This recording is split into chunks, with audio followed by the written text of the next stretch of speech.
Hello ladies and gentlemen, and welcome back to Dinozor Gaming, where we learn to be a better player.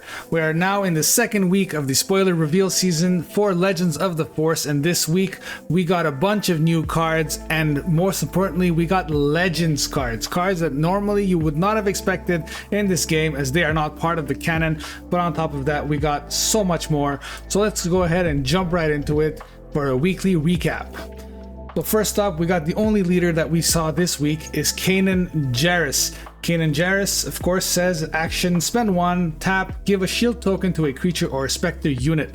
Very similar effect to what we've seen earlier in either Lando or Luke Skywalker from set 1, but that said, this has a bit less of a condition. You don't need to have a unit in each field, you don't need to have played that Heroism unit this turn, but you do need to give it to a creature or a Spectre. Of course, it's easier to build your deck around it, and what makes this ability a bit better than the other two is the fact that you can constantly keep giving shields to the same thing over and over. So if we get a good enough creature or Spectre that's just annoying to deal with, you can make it even more frustrating. And on the flip side, he flips at 6 as a 3/6, which is very below the curve for stat line, but he is shielded. I believe one of the first leader that we have seen that is shielded. And on top of that, he says while you control another creature or Spectre unit, this unit gets +2/+2. So in actuality, if you are playing this card in a deck that is all about creatures or Spectres, he's gonna flip on 6 as a 5/8, which is one of the best statted leaders that we have ever seen. And on top of that, he is shielded. This is going to be very hard to deal with, very sturdy, and honestly one of the strongest leaders that we have seen, assuming that there is enough support in terms of creatures or Spectres. Next up, we're going to go ahead and jump right into one of the Legends cards that we mentioned. We have Jedi Guardian, a 5-cost 4/8 Vigilance Heroism. It says while this unit is defending, it gets +2/+0. Very big body, very similar to Plo Koon that we checked out last week. That said, this one does not have grit, and it does need to be defending, which is pretty good when we're talking about for example, the Concord Dawn Interceptors. However, this does not have Sentinel baseline. Of course, you can give it Sentinel in other ways, but the fact that it needs to be attacked when it doesn't have Sentinel does make it a bit worse. Probably a very strong card in Limited, but not going to see a lot of play in Premium. Next up, we have a Ezra Bridger. It is a Spectre that works with the Kanan that we just spoke about. Force Jedi Rebel Spectre, a lot of amazing tags. For 3 cost, it is a 3/5, amazing stat line, one of the best that we have ever seen for 3 costs. And it says on attack, you may give an experience token to another creature or Spectre. This slots right into the Kanan deck that we spoke about earlier. It has the exact same synergies. That's exactly what you want to be doing in that kind of deck. I think this is just overall an amazing card that you would be playing. Honestly, even if you don't have any creatures or Spectres in your deck, just having a 3-cost 3/5 is pretty good, especially with all those tags. Next up, we're going to take a look at Anakin Skywalker, a legendary from the set that is a 6-cost 5/7 just Vigilance. So you can even be playing this in Villainy decks. And what's important here is his ability is one of the first dual abilities that we have seen, in that it says when played, if you have a Heroism card in your discard, you may give a unit -3/-3 for this phase. And then once again, if there is a Villainy card in your discard pile, you may give a unit -3/-3 for this phase. This is a small Luke Skywalker from set 1, and we have seen how devastating that Luke Skywalker is. Of course, you don't have the Restore 3, but instead this costs 1 less at the cost of 1 less attack. And on top of that, even if you're only playing one aspect, if you are playing just Heroism or just Villainy, which is what most decks are currently playing, you're giving -3/-3. Very often that is enough to kill something. But if you do manage to have both, this is not only the exact same effect as Luke Skywalker without needing one of your units to be defeated, but on top of that, it is possible to split it up, give them -3/-3 to 2 different targets. I think that if there is a way to be playing both aspects in your deck, of course the quickest example that we have already is the Palpatine leader from Twilight, plays both sides, but the way this is worded kind of implies that we're probably going to be seeing another way to be playing both sides this set. And if we do have a good and easy way to be playing both sides, this card is going to be one of the absolute strongest cards in the set. I think even if you're playing just the Heroism deck, you play this. If you're playing just the Villainy deck, you play this. This is going to be one of these staples of the set.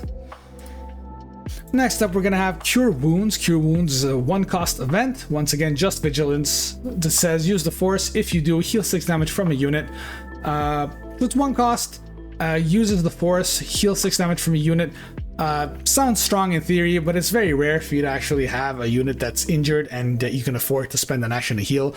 If that was true, especially in a deck where you have the Force, you might as well be playing It Binds All Things for 1 extra cost. Yes, you're healing only 3, but you're also dealing 3. I'm not sure this card is going to be worth playing. Next up, we're gonna jump into Command, and we have in Command Villainy, Sith Legionnaire. 2 cost, 2/2. When you control another villain unit, this unit gets another 2. We've got 2s everywhere, and honestly, just a pretty decent card. If you are playing a Villainy deck that has a lot of troopers, or just in general a lot of slow cost units, this is a 2 cost 4/2, which is pretty good. I mean, that's the aggressive kind of stat line that you want if you're going to be trying to just deal out as much damage as possible. There's not too much else to say about this. If you don't have another Villainy, you're paying 2 costs for a 2/2, which is understated. So it's pretty conditional. It's not a build around, but it is something to consider when you are using Command Villainy. Next up, we have Malakili, 2 cost 1/4 Underworld, that says the first creature you play each phase costs 1 less, and if a friendly creature unit would deal damage to a friendly unit, prevent that damage. This is the exact kind of support that you want to be seeing for any tribal deck. In this case, the tribe seems to be creature. If you are playing this in the Kanan deck that we spoke about earlier, that apparently cares about creatures, you will definitely be wanting to play this on turn 1.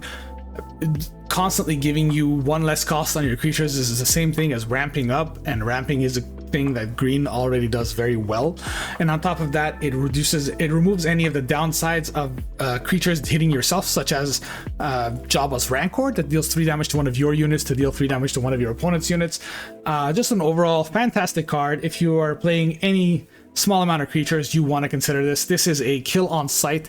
If you play this, even if you don't have a creature in your hand, there's very likely that your opponent's going to waste some kind of removal on this.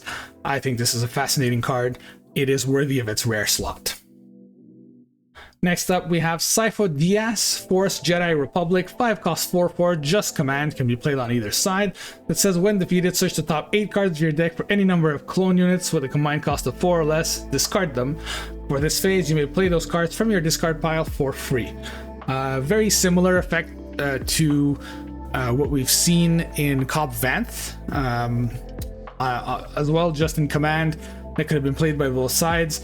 It is a pretty decent effect, considering that the stat line that you're going to be getting, if you're considering a 4 cost to be on average a 4/4 or a 4/5, this is in theory a 5 cost 8/9, which sounds absurd, but you do have the downside of having to play a bunch of clones, and clones in general are not amazing cards at the moment. We might be seeing more clones that are better later on, of course. That said, this does slot in pretty well in a Nala-Se deck that does need a lot of clones, or potentially even works well in a Thrawn Green. Thrawn Green already good at pretty swarming using Quab Vanth. Well, if you use this with that Thrawn on defeat, you'll be searching the top 16 and playing 8 cost worth of clones. So it definitely has some potential. It is pretty expensive and slow for what it does though. So if you are in a very aggressive meta, you don't want to consider this. Next up, we have the Terrant Tech, 5 cost, 5/5. While an opponent controls a Force unit, this unit gains ambush. When we're talking about a set where almost everybody will be playing Force, and even if you're not playing the new cards from the new set, a lot of cards in this game have Force. There's a lot of Force synergy. So just having a 5 cost, 5/5 ambush is just outright very good. There's not too much to say about this. It is a common. You're going to be seeing this a lot, especially in limited. Even in premium though, I think there is quite the consideration for this card. And on top of that, it is a creature. So if you have the Malakili that we spoke about earlier, this can come in on turn 3 as a 5/5 with an ambush. Just an overall fantastic card. Alright, next up we have Jedi Consular, a 2 cost Vigilance Heroism 1/4 Force Jedi that says action, use the Force, play a unit from your hand, it costs 2 less. This is basically an Alliance Dispatcher that uses the Force. being able to have such a heavy discount for your cards is pretty strong. Alliance Dispatcher only reduces the costs by 1. This reduces it by 2. However, you do need to have the Force. Yes, you can play this on turn 1, but in order for you to have the Force, you would need to have attacked with this unit. Of course, this is only assuming the bases that we have already seen so far. There might be other easier ways of getting the Force, and if there is an easy way to get the Force on turn 1 or 2 without spending your resources, and dropping this on turn 1 means that on turn 2 you can be playing a 5 cost when your opponent can only play a 3 cost. So in theory, this is a very strong effect, but the timing is going to be very important. So it remains to be seen. Strong effect, very weak body. At the moment, I don't see that. Well, I don't think it will see much play, but it'll depend on what we see. Finally, we're going to jump into the aggression, and first one we're going to be looking at is HK47, a 2-cost aggression villainy 2/4 Sith droid that says when an enemy unit is defeated, deal 1 damage to its controller's base. This is an extremely good card. 2 costs for 2/4 is already a pretty decent stat line. It is not the ideal stat line. I think most people have understood that what you want to be seeing is either a 3/3 or something along those lines. But for an effect like this, where you want the unit to stick on the board, you want him to be there while you are not necessarily controlling, but just dealing with all of your opponent's units. And this is what aggression wants to see when we're not talking about a just base hitting strategy. When we're talking about a deck that just wants to like wear your opponent down bit by bit, this is perfect. You want to play this on turn 1 and then following up every single turn. If you're dealing with your opponent's threats, that extra little 1 damage, it adds up very quickly. And on top of that, if your opponent has a lot of small units and you choose to use some form of AoE, area of effect, or mass removal, whatever you want to call it, like for example bombing run, doesn't see a lot of play, but against some decks it is starting to see some play. Well, this can deal upwards of 3 to 4, maybe even 5 damage in a single turn from its effect, because it is not once a turn. So this is a card that immediately needs to be removed, and as a 2/4, it's not too easy to remove. And if they are wasting some strong removal on your 2 cost, well, that leaves room open for your 3, 4, 5 cost to survive. Extremely strong card. It is a legendary, and it is worthy of it. I think we're going to be seeing this a lot in almost every single aggression villainy deck. Moving on, we have the Aggression Villainy card, and it's an event called Death Field that says deal 2 damage to each non-vehicle enemy unit. If you control a force unit, draw a card. We don't have a lot of mass removal in this game, and rightfully so. That said, the few that we do have are very often hitting both your units and theirs. So for example, bombing run that we mentioned earlier, there is something equivalent that hits only ground units in Twilight. There's Super Laser Blast. Any way that you normally deal with a lot of units at the same time kind of also interacts with your own board. This does not. This only hits enemy units. That is exactly what you want to be seeing in a card that can remove a lot of cards. And the only downside here is that it doesn't hit vehicles. So at the moment, when we're talking about space, you're pretty much playing vehicles. That could change in the future, of course. We don't know what they have planned. And if there is a meta where there are a lot of non-vehicle stuff in space, I don't know, some kind of small space whales or something, this will be a borderline full wipe. 2 damage isn't a lot, but it is often enough to either remove injured units, get rid of those annoying little tokens, or even just soften something up for your own units to trade into it. And it has the added benefit that wasn't even necessary, that if you do have a force unit in play, you'll get to draw a card, so this card will replace itself. Very strong effect. The only question is this a card that you want in aggression? This does feel a bit more of like the strategy that you would normally have in a Vigilance deck. So will this card see play? Entirely depend on the meta. If 2 damage is enough to deal with a lot of the current swarmy threats, then this will 100% see play. But it is a card that definitely begs some consideration. You will not throw this away. Good effect. Next up, on the Heroism side, we have Jedi Knight, 3 cost, 3/3. Heroism Aggression that says, at the Force Jedi, of course, that says when played, if you have the initiative, deal 2 damage to an enemy ground unit. It's basically a death trooper, but instead of the downside of dealing 2 damage to your own unit, you just need to have the initiative. This is the delta between being able to pull off this unit's effect and not is huge. If you do have the initiative on turn 1, you play a unit, they play a unit, you claim initiative again, you drop this, you now have 2 units to their 0 in play. Of course, assuming that 2 damage is enough to destroy something. But I think just overall having a card that can come into play with average stat line and deal damage to something, potentially removing something, is a very strong effect. At the very least, in limited and draft and sealed, this card is almost a must play. In Premier, it'll depend. I think what pushes this card to viability is its taglines, traits, sorry. Of course, Force Jedi being 2 of the most wanted traits. So I think this is overall just a very decent card. Will definitely be seeing some play. Next up, once again in Aggression Heroism, we have Attuned Fearknock, another creature. It's 4/1 hidden. 4/1 hidden is a very good stat line in that normally a 1 health creature will just immediately get traded into. Well, as a hidden unit, you can't. That said, we're talking about turn 1. Whatever you play anyways can't be attacked into. There's not too much that ambushes on turn 1. And usually when something is at 1 health, you won't normally attack into it. Instead, you'll just use some kind of like cheap removal, cheap damage, such as a ping from a unit or a leader ability, which there's quite a few of in the meta right now. And considering that if you are playing this on turn 1, hypothetically, if your opponent simply claims and attacks into it next turn, the hidden doesn't apply. I'm not sure. Like, it sounds like on paper it might be good because of its hidden aspect, but this is not a good turn 1 play. Might be a good play later on in the game when your opponent doesn't have an easy way to ping, depending on which leader you're playing against. But against some leaders, it's just an outright dead card. Next up, we're going to be taking a look at Merrin from Fallen Order, and this is a 3-cost 2/5 Force Knight. On attack, you may discard a card from your hand. If you do, deal 2 damage to a unit. Kind of a small Poe. This is not locked to Heroism or Villainy, just an aggression card. Overall, a very decent effect, being able to turn any card in your hand into essentially a daring raid. Gives you some kind of flexibility. The stat line isn't too bad as 2/5. It is slightly, not even slightly, it's pretty much bang on average. Good tags in Force, of course, depending on what other Force interactions we have at the moment. In Aggression, there's the infamous Force Throw. If you're playing this on Villainy, there is Force Choke, Force Lightning. Haven't seen much play, but with all the Force units to set, maybe. Just a very decent card.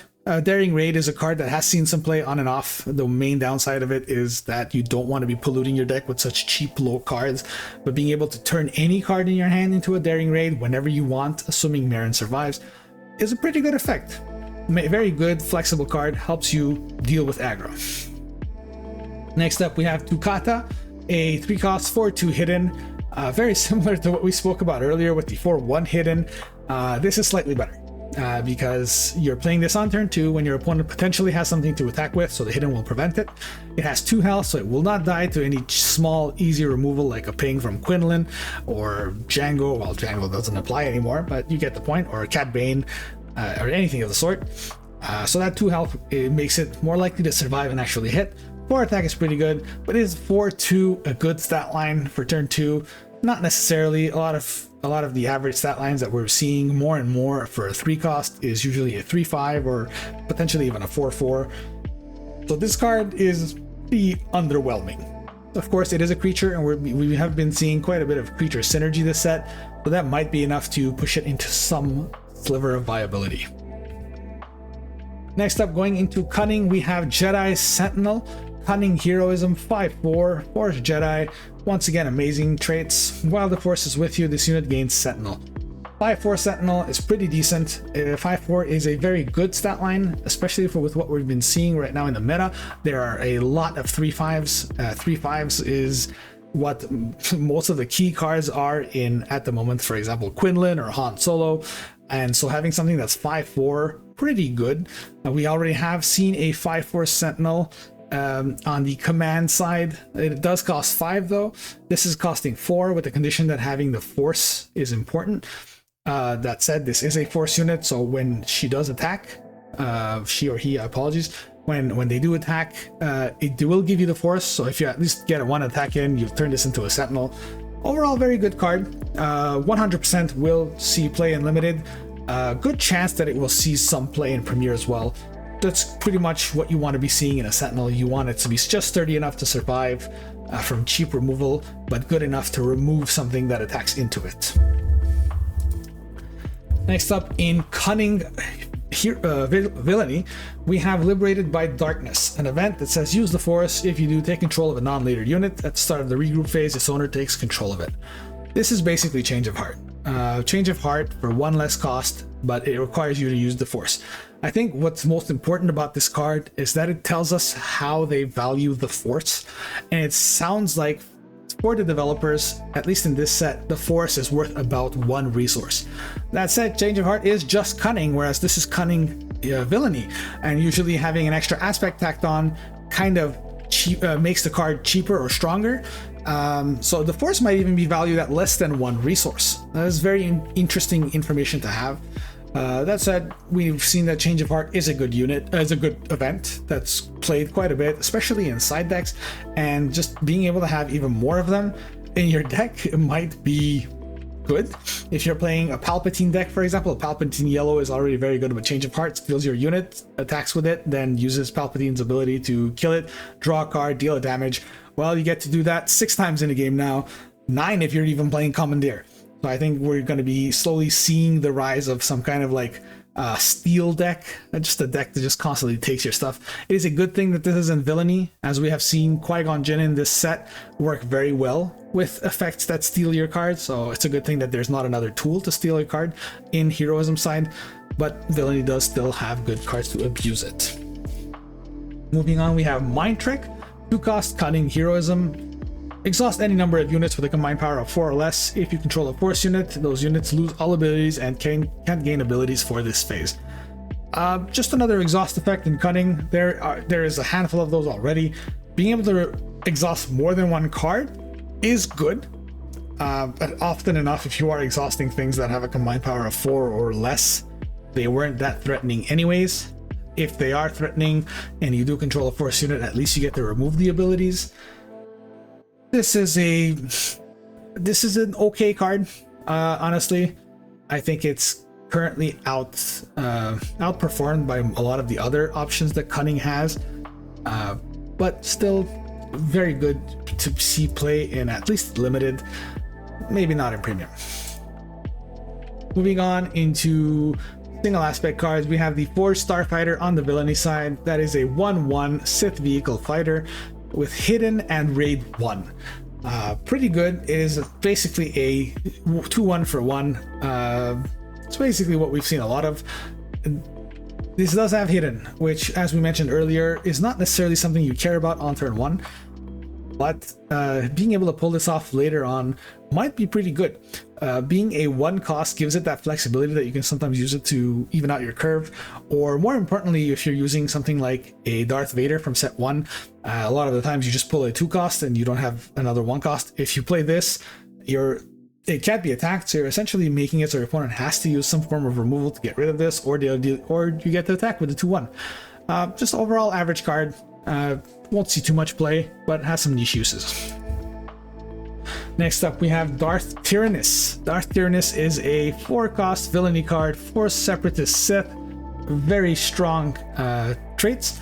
It's a 4/3 that's shielded, and it says while the Force is with you, this unit gains ambush. That is an extremely strong effect. 4/3 shielded with an ambush is just outright, I mean, gets rid of anything that was played before. There is really not much that is played before the turn 3 when this guy can come down that has more than 4 health, with the exception of some of those 3/5s that are played for 3. And even if those are there, you might be able to injure it with a unit before this. Of course, the condition that you need the Forces with you is important, but considering this is turn 3, there is a very high likelihood that you have attacked with at least 1 unit. And on top of that, this is a Force unit himself, so if you even if you can't ambush with him, if you play this as a 4/3 shielded, very good chance that it survives. Next turn you get to attack and get the Force. This works very well with most Villainy decks, but especially with Revan that we mentioned last week. You get to bring him out, destroy something, get an experience, and I mean, hey, if you kill something here that doesn't kill you back, if you're attacking into a 2/4, like for example HK that we spoke about earlier, you ambush into it, you kill it, then you can add the shield. You can choose to do it in whichever order you want. That way you have a 4/1 shielded, which arguably could be better than a 4/3 non-shield. Just a very flexible card, adapting to pretty much any situation. Can be used aggressively, can be used defensively. S rarity, so it won't be too hard to get either. I think this is a fantastic card, amazing design. Moving on to Darth Malik. Darth Malik is a 5-cost villainy, 4/7, Force Sith. Overwhelm that says when played, if you control a Sith leader unit, you may ready this unit. I mean, it's we've all seen how good Pet's Fire Spray is. Of course, a bit less usage in this currently meta, but it was quite devastating early on in set 1 and 2. This is slightly worse in that you need to have a Sith leader that's deployed. It does say leader unit, but the stat line for 5 is very good, and having Overwhelm on top of that makes this card just an extra bit of reach that Sith decks might need or want. What's interesting about this is that it cares about the leader unit. So if you have a Sith vehicle, for example, and you deploy your leader on it and turn it into a vehicle, into a Sith leader vehicle, this could still work. So even if your leader by default isn't Sith, you can still pull this off. But I think this, just because of the stat line, I think this will see quite a bit of play. Especially if you have a Sith leader, I think this is an auto include, and especially because of the next card that we're going to be taking a look into, and it's going to be Darth Revan's lightsabers. 2-cost villainy upgrade, +2/+2, attached to a non-vehicle unit. If the attached unit is a Sith, it gains grit. And we've seen quite a few Siths. The last 2 cards we saw were Sith. We are talking about Darth Malik. We're talking about Darth Tyrannus, of course, Revan leader that we saw last week. +2/+2 for 2 is very average. We've seen it in multiple upgrades. They haven't seen a lot of premium play, but being able to give grit to a unit, of course, it does have to be non-vehicle, but I mean, who cares? We're talking about Sith units here. Being able to give grit to something, especially a leader, or just a unit that has a lot of health like Darth Malik that we just saw, is very useful. It can turn an average threat like Malik that was left on the board. Let's say if they left it at 4/2 and they're like, okay, whatever, I'll take the 4 damage, it's not the end of the world. Well, if you attach this, it becomes a 6/4, but because of the grit, it'll become an 11/4. I mean, basically, you just turned that 4 attack into 11, potentially outright just ending the game right there. I think this is an extremely strong card. It's not fast. There are quite a few ways to answer it, but it is a card that will definitely see play. It can win you games that you do not deserve to win. It can put your opponents in a position where you're like, they are pretty much like, well, I need to deal with this or I'm dead. And that's kind of what you want. Moving on, in Heroism side, we have Grogu, Mysterious Child, 3-cost Heroism, 1/6 with the Force trait, hidden with the action of heal up to 2 damage from a unit if you do deal that much damage to a unit. So this is a unit that has a built-in, it binds all things, and it binds all things is one of the strongest effects in the game, but it has not seen much play. And the reason for that is it is a bit slow. Most good meta decks will kill your units outright rather than just injure them and leave them there, especially if they are Force units. But this is a 3-cost 1/6, so it is pretty sturdy, and it is fairly hard to get rid of this in a single hit. So if this does survive, especially considering it is hidden, so you can't attack it the turn that you play it, just overall a very good card, assuming the meta is not too fast. What's more interesting about this card is that you get to play this with Han 2, as in Han from the second set that says you get to play something for a cost less but deal 2 damage to it. Well, if you do this on turn 1, you're bringing in a 1/4 that every single turn can be healing 2 from a unit and dealing damage to a unit, and well, Han is every single turn playing something for cheaper by doing 2 damage to it. So this is just a free 2 damage every single turn, and nullifying the 2 damage that you normally do to yourself in Han. So I think this card, on average, in a lot of decks will not see a lot of play, but in certain decks like Han, it's going to be a key card. It is one of the other legendaries from this set, rightfully so, because it is extremely niche, very strong effect, but not every deck will want it. That's what you want to see in a legendary. Next up, we have Luke Skywalker, 4-cost Heroism, 3/5, Force Fringe. When you play another unique unit, you may use the Force. If you do, give an experience token and a shield token to this unit. Now, this is a powerhouse of a card. Now, this card says, deal with me right now, or I'm going to ruin your game. I mean, 3/5 is already not easy to deal with, at least with the tools that we have right now. It is a bit understated for 4 costs. We've seen that the average 4 cost is around 4/5, sometimes even 4/6. So it is not impossible to deal with, but you do need to deal with this, because if you don't deal with this, and if your opponent plays this and they do have the Force token, next turn, if they do play a unique unit, which at the moment it's looking like more and more of decks are using more and more uniques. There's a lot less non-uniques.